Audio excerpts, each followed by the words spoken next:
Magandang gabi po sa ating lahat. Sa gabi pong ito, isi-share ko lang yung experience ko sa araw na to sa pagpunta sa isang lugar na grabe, napakatahimik, napaka dilim ng paligid.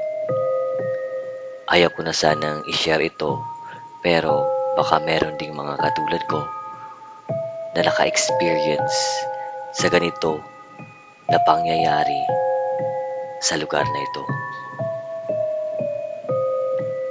April 28, 2024, nasa 7 p.m. na ito. So meron lang akong pinuntahan sa lugar na to kasi meron akong kukunin at sinamahan din ako ng isa kong pamangkin na pumunta sa lugar na to kasi meron kaming pupuntahan doon sa bahay nila. Di ko akalain na ganito pala kadilim dito. Grabe yung paligid. Parang yung ilaw lang ng motorsiklo ang makikita mo talaga. Meron naman mga bahay-bahay, pero yung mga ilaw nila hindi naman naiilawan yung daan. Sa part na ito, hindi pa masyadong nakakatakot kasi meron ka pang mga ilaw na nakikita. Meron pa mga bahay-bahay at meron ding farm ng manukan or merong farm dito ng mga manok na panabong. So, kalmado ka pa lang kasi meron pang ilaw at meron kang masusundan. Pagpasok pa lang namin dito, di ko sukat akalain na meron na akong mararamdaman. Yung ramdam na ramdam mo na parang merong tumitingin sa'yo. Merong nagmamasid sa'yo. Merong tumitingin at nagtatanaw kung ano ba yung mga ginagawa mo. Kalmado lang ako. Ayaw ko namang takutin yung pamangkin ko.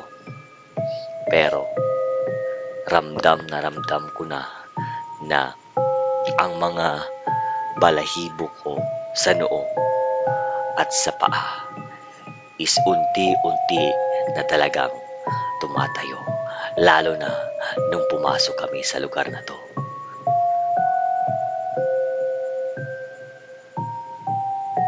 Di ko lubos maisip na mangyayari talaga to. Ewan ko if kayo, meron ba kayong nakikita sa video na to? Kasi paulit-ulit ko ni-review ang video na to. Paulit-ulit ko before ko nilagyan ng voice cover. Paulit-ulit kong tinignan. At meron talaga. Merong parang tumitingin sa amin. Inunahan ko na pala ang jeep na to. Kasi pag susunod-sunod kami dito para baka mas tumagal or matagalan pa kami sa aming pagpunta doon sa lugar. So dito, parang nawala yung kaba ko. Nawala yung mga manhid. Nawala yung mga tumatayong balahibo. Ika nga, meron namang mga bahay at maaliwalas din yung mga ilaw dito. So makikita naman natin na meron talagang ilaw sa daanan, kaya masasabi talaga natin na okay, mawawala yung mga kaba mo kasi nakikita mo yung mga ilaw sa daan.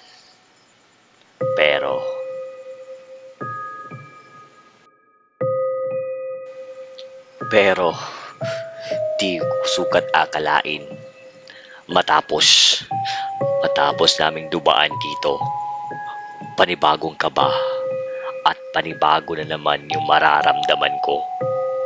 Pero di ko lang sinabi at hindi ko pinagsabihan yung pamangkin ko. Baka mas matakot pa siya at ayokong matakot siya kasi pag natakot siya, mas matatakot ako. Grabe, di ko sukal at akalain na may ganito pala dito. Napakadilim. Akala ko sa pelikula ko lang mararanasan or makikita ang ganitong eksena. Lalo na napakadilim ng paligid. Napakadilim at parang meron talagang sumisitsit at meron talagang tumitingin sa mga ginagawa mo.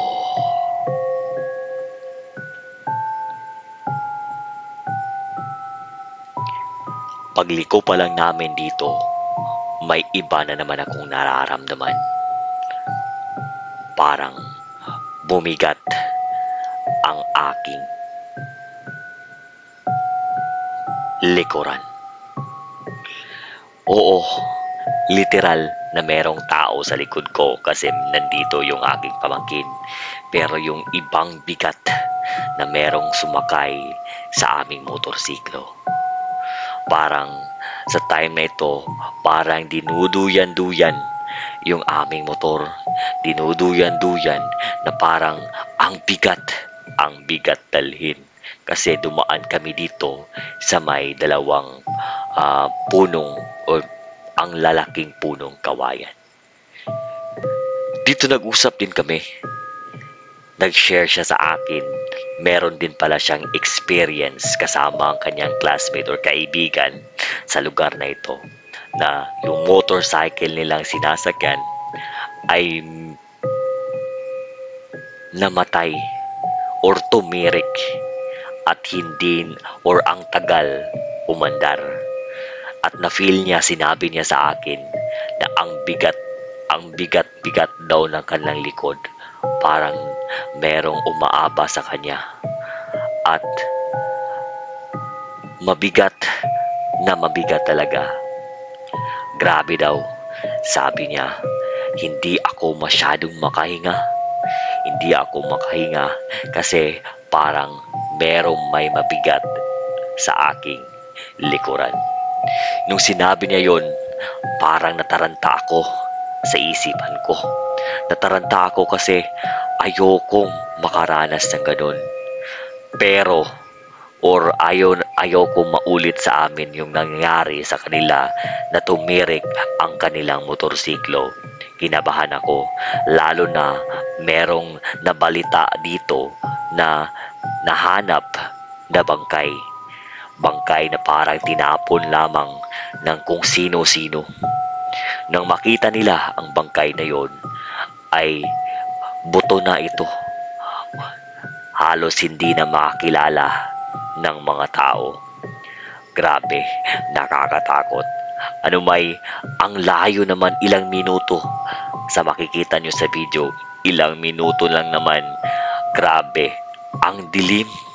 Walang anumang ilaw na makikita mo, kundi ilaw lang ng motorsiklo ko. Grabe, sa puntong ito, grabe na yung kaba ko. Kinakabahan talaga ako at parang na mental block na ako. Nakalimutan ko na tatlo pala yung ilaw ng motorsiklo ko. Hindi ko naisip bakit hindi ko pinaandar yung ibang ilaw ng motor ko na pwede naman sana na mas lumakas pa yung ilaw ng motor at makikita namin yung nasa unahan. Ayan, pinailaw ko na at pero kahit pinailaw ko na yung motor, ang dilim-dilim pa rin ng nasa paligid. Di ko sukat akalain na up until dito sa lugar na ito, meron pa rin, andun pa rin yung kaba at saka kabag ng aking dibdib. Ay, ay, ay, ay. Unti-unti nang nawawala yung kaba sa dibdib ko kasi alam ko na malapit na kami sa pupuntahan namin at may mga tao na sa paligid. Kung sakali mang merong mangyari at merong um, magpaparamdam o magpapakita sa amin, makakatawag na kami ng saklolo. Nakakatakot. Ayaw ko na. Ayaw ko na maulit pa ito. Salamat sa panonood ninyo.